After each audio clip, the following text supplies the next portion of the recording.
कभी सोचा है कि कुछ लोग जब एक कमरे में आते हैं तो ऐसा लगता है जैसे सारी एनर्जी उन पर फोकस हो गई हो। उनकी मौजूदगी में एक अलग ही बात होती है। आज हम इसी ऑरा यानी आभा की कला को समझने वाले हैं और ये जानेंगे कि कोई भी अपनी उपस्थिति को इतना प्रभावशाली कैसे बना सकता है। कई बार ऐसा होता है कि हम किसी ग्रुप में होते हैं, कुछ कहना चाहते हैं, पर लगता है जैसे हमारी आवाज़ किसी तक पहुंच ही नहीं रही, या ऐसा महसूस होता है कि हमारी मौजूदगी को ही नज़रअंदाज किया जा रहा है। तो चलिए ये जानने की कोशिश करते हैं कि ऐसा क्यों होता है और कैसे कुछ लोग हमेशा सम्मान और ध्यान अपनी ओर खींच लेते हैं। तो इस रहस्य को समझने के लिए सबसे पहले ये जानना ज़रूरी है कि जब हम आभा या ऑरा की बात करते हैं तो इसका असल मतलब क्या है। ये सिर्फ अच्छे कपड़े पहनना या जोर से बोलना बिल्कुल नहीं है।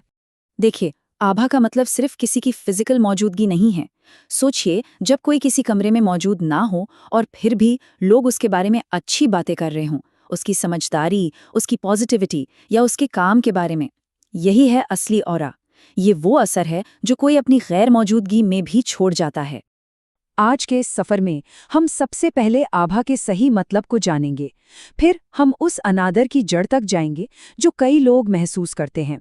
इसके बाद हम समझेंगे कि कैसे अपनी अंदर की पहचान को बदला जा सकता है और आत्मसंवाद यानी सेल्फ टॉक की शक्ति का इस्तेमाल करके एक ऐसा बदलाव लाया जा सकता है जो वाकई में टिके। अक्सर लोग सोचते हैं कि उन्हें वो सम्मान क्यों नहीं मिलता जिसके वो हकदार हैं, और इसका दोष बाहरी वजहों को दिया जाता है। लेकिन असली वजह वो कहीं और नहीं, बल्कि हमारे अपने अंदर ही छिपी होती है। और सच कहूं तो सबसे बड़ा राज यहीं छिपा है। बाहरी दुनिया किसी को उतनी ही इज्जत देती है जितनी वो खुद को देता है। अगर कोई अंदर से खुद को कमजोर या महत्वहीन समझता है तो बाहर से सम्मान की उम्मीद करना बेकार है। किसी की खुद की नज़र में अपनी छवि ही सब कुछ तय करती है। अब सवाल ये उठता है कि हमारे अंदर जो चल रहा है वो बाहर की दुनिया को कैसे पता चलता है। देखिए, हमारी अंदर की भावनाएं कभी छिपती नहीं है, वो एक बहुत ही साफ तरीके से दुनिया के सामने आ जाती हैं। हमारा चेहरा असल में एक खुला आईना है जो हमारे दिमाग में चल रहे हर एक विचार को दुनिया को दिखा देता है। चाहे वो आत्मविश्वास हो या डर, ये हमारे चेहरे पर साफ साफ दिखता है। और लोग जाने अनजाने में ही सही हमारे चेहरे के इन भावों को पढ़कर हमारे बारे में एक राय बना लेते हैं। इसको ऐसे समझते हैं, एक तरफ अगर कोई अपने मन में खुद को एक हारा हुआ इंसान मानता है तो उसकी बॉडी लैंग्वेज और चेहरे के भाव भी वही कहानी सुनाएंगे। वहीं दूसरी तरफ जब कोई खुद को एक आत्मविश्वासी और ताकतवर इंसान के तौर पर देखता है तो वही एनर्जी बाहर भी झलकती है और एक ऐसा ऑरा बनाती है जो दूसरों को अपनी ओर खींचता है। तो जाहिर है, इसका हल भी सीधा सा है। अगर समस्या हमारी अंदर की दुनिया में है तो बदलाव भी वहीं से शुरू करना होगा। हमें अपने दिमाग में बनी अपनी पुरानी कमजोर पहचान को मिटाकर एक नई मजबूत पहचान लिखनी होगी। हाँ, लेकिन एक बात समझनी होगी, दिमाग में बनी ये राय एक दिन का काम नहीं है। ये सालों से छोटे छोटे विचारों के लगातार इकट्ठा होने से बनी है।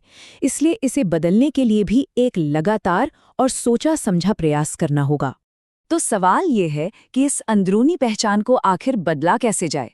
इसका जवाब एक बहुत ही सरल लेकिन बेहद शक्तिशाली तकनीक में छिपा है, और वो है आत्मसंवाद यानी खुद से सही और सकारात्मक बातें करना। ये प्रक्रिया एक तरह से अपने दिमाग को रीप्रोग्राम करने जैसी है। अपने दिमाग को बार बार ये यकीन दिलाना होगा कि आप वो हैं जो आप बनना चाहते हैं। इसे हर दिन करना है, खासकर सुबह उठते ही, जब हमारा दिमाग नई चीज़ों को सीखने के लिए सबसे ज्यादा तैयार होता है।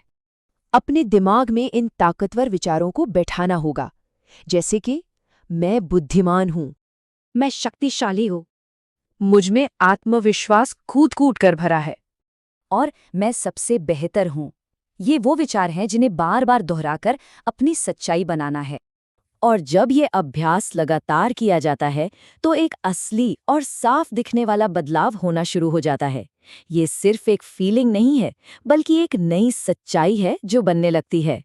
कुछ ही हफ्तों की लगातार प्रैक्टिस के बाद ये महसूस होने लगेगा कि वो पुरानी कमजोर पहचान अब धुंधली पड़ रही है और उसकी जगह एक नई, मजबूत और आत्मविश्वासी पहचान ले रही है। एक ऐसी पहचान जिसे खुद बनाया गया है। और ये बदलाव सिर्फ अंदर नहीं रहता, ये बाहर भी दिखने लगता है। लोग अलग तरह से व्यवहार करने लगते हैं, वो बातों को ज्यादा ध्यान से सुनते हैं और वो सम्मान देते हैं जिसके हर कोई हकदार हैं। और ये सब क्यों होता है? क्योंकि जब कोई अपने अंदर खुद के लिए अपनी राय बदल देता है तो बाहरी दुनिया का रिएक्शन भी अपने आप बदल जाता है। दुनिया कुछ और नहीं, बस हमारे अंदर के आईने का ही एक अक्स है। ये कोई जादू टोना नहीं है, ये दिमाग के विज्ञान यानी न्यूरोप्लास्टिसिटी का एक सीधा सा सिद्धांत है। जब कोई अपने दिमाग को लगातार पॉजिटिव विचारों से भरता है तो वो दिमाग के सोचने का तरीका ही बदल देता है। ये एक ऐसा बदलाव है जिसकी गारंटी है, बशर्ते इसे लगातार किया जाए। आखिर में बात बस इतनी सी है, जब कोई आईने में खुद को एक शेर की तरह देखना शुरू कर देता है, तभी दुनिया भी उसे एक शेर की तरह मानने लगती है। लोग किसी को वैसा ही देखते हैं जैसा वो खुद को देखता है। तो ये पूरा विश्लेषण हमें एक बहुत ही जरूरी सवाल पर लाके छोड़ता है।